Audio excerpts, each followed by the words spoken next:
वर्षों में कितनी इनकम हो जाएगी टोटल बताओ पहले। 4 और 5 कितना हुआ, हर साल का 9 लाख आ रहा है। तो 13 वर्षों में कितना आ जाएगा? तो आप कहेंगे 13 वर्षों में आ जाएगा भैया 117 और उस 117 लाख में से मतलब टोटल खर्चे वर्चे सब होंगे, मेंटेनेंस होगा।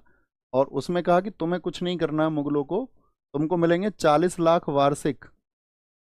मुगल एकदम से खुश हो गए, उनका टेंशन नहीं है, कोई टेंशन ही नहीं है। एक तो छत्रपति को इनको स्वयं जीतना है, दूसरा छत्रपति कहाँ उलझे रहेंगे, बीजापुर के साथ में। हमारे लिए जो सिरदर्द बने हुए हैं, कम से कम हमारे लिए सिरदर्द तो नहीं बनेंगे। उन्होंने कहा ठीक है, एक्सेप्टेड, एक्सेप्ट कर लेते हैं इस बात को। अब थोड़े समय के बाद में क्या हुआ कि जो मुगलों की ये शर्तें हैं, जैसे कि संभाजी तो दरबार में ही है, तो मुगलों की जो ये शर्तें हैं, फिर उन शर्तों को कहते हैं कि वो शर्तें उनको अखरने लगी। उन्होंने कहा कि यार अपना अभियान करेंगे, ठीक है, ट्रीटी व्रीटी साइन कर ली। तो कहते हैं यहाँ पे छत्रपति जो है इस संधि से बाद में थोड़ा नाराज हुए, क्योंकि भाई इस संधि के तहत जो मुगल उनको सहायता देते या वो अपने अभियान जो आगे बढ़ाते, वो उन्हें उस तरह से नहीं मिल पा रहा था। तो उन्होंने क्या किया, अपनी नाराजगी व्यक्त की। और नाराजगी व्यक्त की उन्होंने जयसिंह से। अब जयसिंह ने जाके बताया औरंगजेब को, तो भाई वो नाराज है।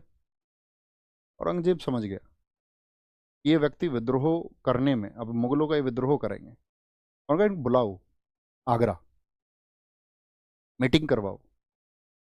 अब उन्होंने बुलाया मीटिंग के लिए कि भाई तुमको औरंगजेब बुला रहे, उन्होंने इग्नोर कर दिया।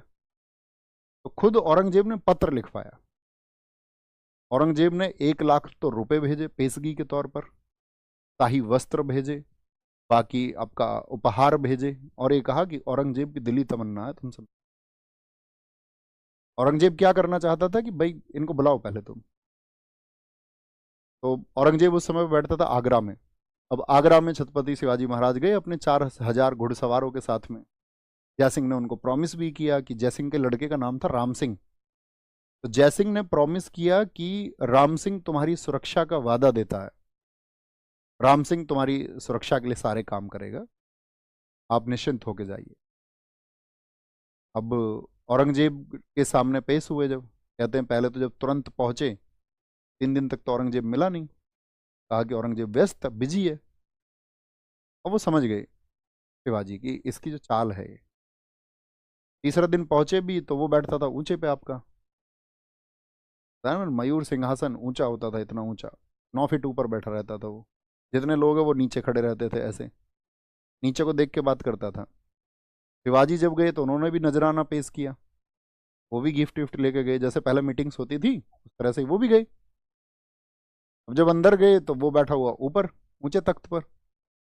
अब जब उन्होंने 3 बार नजराना पेश किया तो औरंगजेब ने नजरें घुमा ली, क्योंकि अगर औरंगजेब नीचे की तरफ ही देखता रहता तो इसका मतलब होता था कि वो उस बादशाह को सम्मान दे रहा है, उस राजा को सम्मान दे रहा है। औरंगजेब को सम्मान तो देना नहीं था।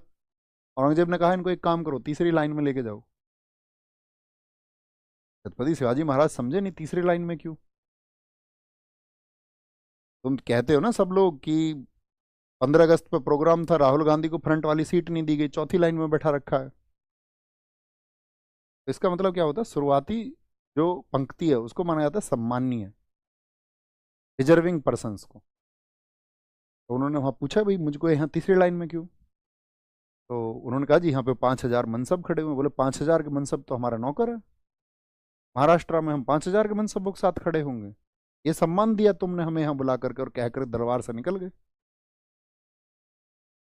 अब औरंगजेब यही चाहता था कि ये प्रतिशोध में कुछ गलत काम करें, और उसने अपनी सेना को आदेश दे दिया, क्योंकि उन्होंने रखा औरंगजेब को जयपुर भवन में। नोट कर लो इस काम को। औरंगजेब को औरंगजेब ने छत्रपति शिवाजी महाराज को कैद करके जयपुर भवन में रखा था। अब उसने अपनी सेना को कह दिया कि तुम यहाँ जयपुर भवन पर तैनाती रखो, सारे गार्ड वार्ड सारे लोग यहाँ पे होने चाहिए देखने के लिए, देख रेख करने के लिए। और जैसे ही ये कुछ विद्रोह जैसी चीज करें तो इनका मर्डर कर देना, हत्या कर देनी। और शिवाजी महाराज चालाक व्यक्ति थे, दूरदर्शी व्यक्ति थे। उनका बेटा हमको फंसाना चाह रहे हो तुम। उन्होंने सोचा, राम सिंह गया उनके पास में, जी औरंगजेब तुमको बुला रहा है एक बार मिलने के। एक ही बार मुलाकात हुई है उनकी, कुछ देर की, औरंगजेब से। उनका तुम एक काम करो, औरंगजेब से बोलो कि मैं बीमार हूँ। और उन्होंने बीमारी का बहाना बना लिया। और उनकी खिड़की से औरंगजेब की ने एक अंगरक्षक बिठा रखा था, देखते रहना क्या करते रहते, खिड़की से झांक के देखता रहता था। उन्होंने कहा यार कैसे निकला जाएगा यहाँ से। तो पहले तो उन्होंने बनाया बीमारी का बहाना, और फिर उन्होंने कहा कि बीमारी अब ठीक होने लगी है। अब उनको भी पता औरंगजेब की क्या चाल है, तो औरंगजेब को उन्होंने पत्र लिखा। उन्होंने लिखा कि जहांपना मजा ही आ गया आगरा की जलवायु में, तो मैं अपनी माताजी और अपनी पत्नियों को भी यहीं बुलाना चाहता हूँ, और तुम्हारी खिदमत से दिल ही खुश हो गया। औरंगजेब ने जैसे ही पत्र पढ़ा, औरंगजेब तो उसकी खुशी का ठिकाना ही नहीं रहा। उसने सोचा यार हाउ इज इट पॉसिबल, ये कैसे संभव है। लेकिन जब कोई व्यक्ति बात करो कि मेरी पत्नी और माताजी को भी यहीं बुलवा लिया जाए, तो उनको पता चल गया यार अब तो कोई मतलब ही नहीं है विद्रोह का या किसी और चालाकी का, क्योंकि माताजी को तो छोड़ के नहीं जा सकते। उनको पता था शिवाजी अपनी माताजी से बहुत प्रेम करते हैं। अब वो एकदम से रिलैक्स हो गया। अब ये रिलैक्स ही उसको करवाना था। अब वो अंगरक्षक भी जो है, जैसे ही खबर सबको पता चली शिवाजी अब यहीं रहेंगे आगरा में, उनकी तो फैमिली भी यहीं आ रही है, और वो मराठे जो सिरदर्द बने हुए हैं मुगलों के लिए, जो संघर्ष कर रहे हैं, झुकने को तैयार नहीं है, वो अब सरेंडर कर रहे हैं, आगरा आ रही है उनकी फैमिली, सब खुश। इधर छत्रपति शिवाजी महाराज जी ने कहा इस जलवायु से मेरी बीमारी ठीक हो गई है, सब लोगों को मिठाई बांटी जाए। मिठाइयाँ बंटनी शुरू हुई। जो गार्ड्स थे उनको भी लगा, जो झांक के देखता था ना वो भी हो गया यार अब तो रोज क्या, तुमने देखा ना अंगरक्षक की भी ड्यूटी होती है, वो जैसे ही कंफर्ट में आएगा तो उसको लगा कोई दिक्कत ही नहीं है। तो उनके भाई थे छत्रपति शिवाजी महाराज जी के, हीरो जी, वो उनकी ही कदकाठी के थे। उन्होंने कहा भाई तू कंबल पे लेट जाओ, कंबल पे लेट जाओ। और कंबल पे वो जो छत्रपति शिवाजी महाराज जी कड़ा पहने रहते थे, कड़ा पहने रहते थे, वो ऐसे हाथ लटका के कंबल से बाहर लेटे रहे। और ऐसे टोकरे नहीं होते थे अब अभी, हमने अपने घर देखा है इतना बड़ा टोकरा। पहले तुम अब घर में पूछना बाबा दादी से कि पहले के टोकरे कितने बड़े होते थे, तुम्हारे जैसे 8-10 आदमी टोकरे में आ जाएंगे, इतने बड़े टोकरे होते थे पहले दावतों के, शादियों में रखे जाते थे वो पहले, पूड़ी बन के या कुछ भी मिठाई उठाई वो एक ही टोकरे में उसमें रखी जाती थी। अब वो टोकरे जब बजाने शुरू हुए तो अपने पुत्र को लेकर फरार हो गए, 25 दिन बाद महाराष्ट्र पहुंच गए। रास्ते में लेसन दिया संभाजी को। अब आपके शायद आपने अभी हाल ही में मूवी देखी होगी, तो आपके अंदर एक विशेष कैरेक्टर होगा छत्रपति संभाजी महाराज जी का। लेकिन इसके दूसरे पहलू पे हम बात करें, आप एक बार रिसर्च करना कि छत्रपति संभाजी महाराज और शिवाजी महाराज जी के रिश्ते कैसे थे। वो उतने योग्य नहीं थे, क्योंकि उनके बारे में कहा जाता है कि उनकी तो चीजों की वजह से या उनकी उदंडता की वजह से तो खुद छत्रपति शिवाजी महाराज बेचैन थे। और छत्रपति शिवाजी महाराज, आप जब रिसर्च करेंगे आप पढ़ेंगे कि उनके छत्रपति शिवाजी महाराज जी के अंतिम दिनों में उन्होंने कैद करके रखा हुआ था संभाजी महाराज को, पन्हाला के फोर्ट में, पन्हाला के किले में। क्योंकि वो क्या है, थोड़ी खिलाफत पे आ गए थे छत्रपति शिवाजी महाराज जी की, एक बार भाग गए वो, जाकर के एक मुगल था वो दिलेर खान, उससे मिल गए। अब दिलेर खान चालाक आदमी था, उसने चिकनी चुपड़ी बातें कर करके, संभाजी उस समय 21 वर्ष के हुआ करते थे, तो उनको अपनी तरफ कर लिया था उसने। और वो संभाजी दिलेर खान के साथ 1-2 अभियानों में भी रहे। लेकिन जब उन्होंने क्रूरता देखी दिलेर खान की, कि उसने 700 व्यक्तियों को बंदी बनवा करके उनका एक एक हाथ काट दिया है, 700 लोगों का, तो फिर उस क्रूरता को देख करके वो वापस आ गए, और तब आके वो छत्रपति शिवाजी महाराज जी से मिले थे। पिता पुत्र की भेंट तब हुई थी आपका, छत्रपति शिवाजी महाराज जी की डेथ से 1 वर्ष पहले। बात समझ रहे हैं मैं क्या समझाना चाह रहा हूँ। तो ये शर्तें तय हुई, और मैंने बीच की कहानी बताई, तो यहाँ पे लिख लेना। जब छत्रपति शिवाजी महाराज जी कैद गए थे, कैद में उनको कहाँ रखा गया था, जयपुर भवन में रखा गया था। तो ये सारी चीजें मैंने आपको बताई हैं इस चीज के बारे में, जो हमारा पुरंदर की संधि हुई, ये बहुत इंपॉर्टेंट। बात क्लियर है। कह रहे क्यों भैया, अरे क्यों बताया ना तुमको,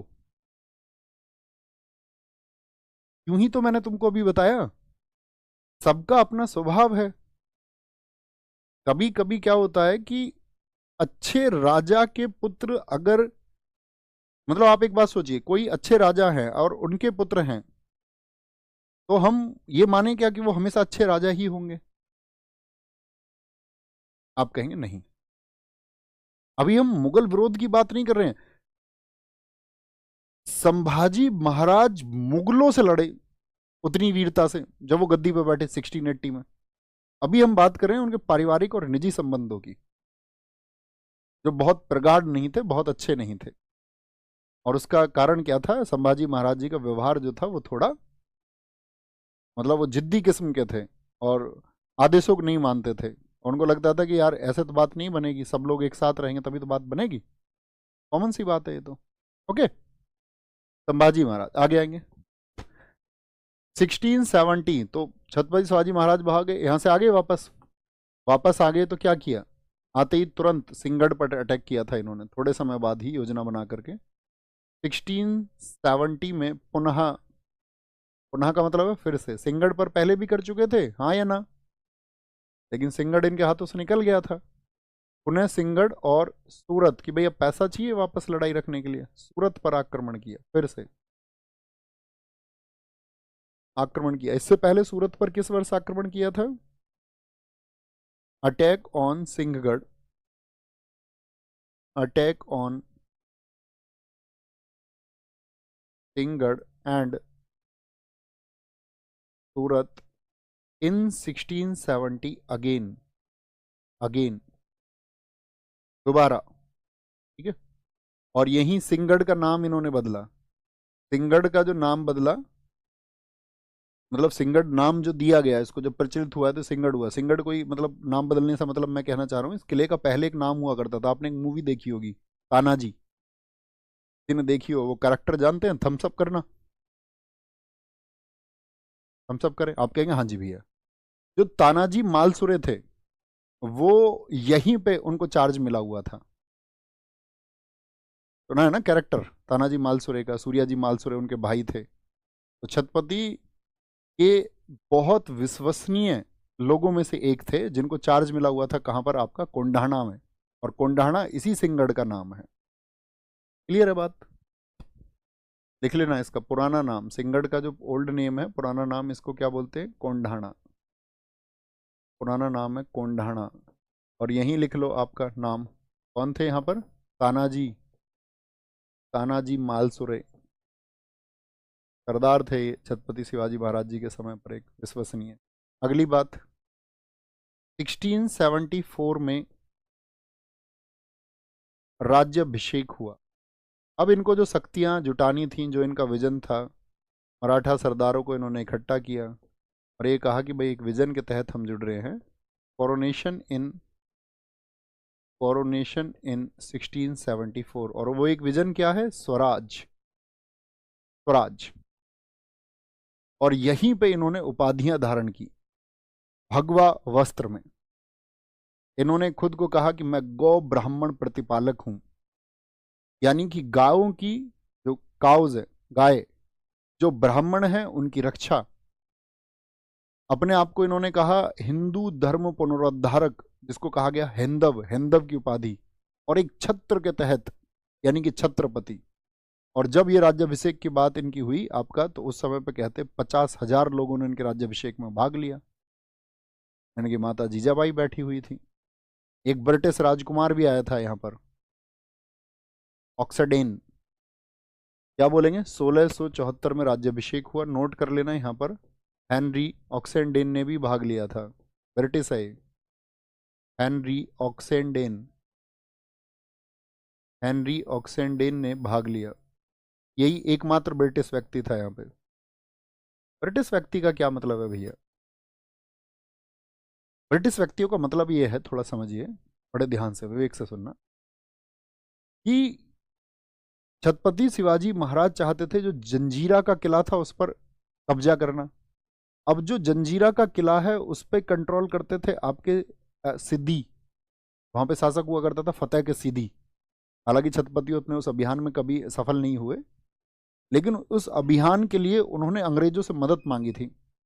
अपना डेलीगेशन भेजा था उन्होंने बम्बई अंग्रेजों से बात करने, भाई अंग्रेजों से मदद मांगो।